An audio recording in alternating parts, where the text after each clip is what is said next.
చెంపదెబ్బ కొట్టేవారిని క్షమించవచ్చు, ఎందుకంటే అది ఒక్క క్షణం నొప్పి మాత్రమే. కానీ మన నమ్మకాన్ని పగలగొట్టి మన ఆశలను కూల్చేసి మన జీవితాన్ని దెబ్బ కొట్టే వారిని మాత్రం క్షమించడం చాలా కష్టం. ఎందుకంటే చెంపపై పడిన దెబ్బ కొద్దిసేపటికి మాయమవుతుంది, కానీ జీవితంపై పడిన దెబ్బ మనసులో జీవితాంతం మిగిలిపోతుంది.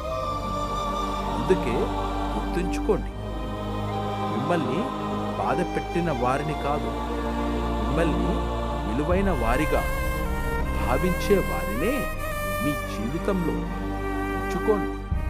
మీ కుమార్ సందీప్ విష్ణు.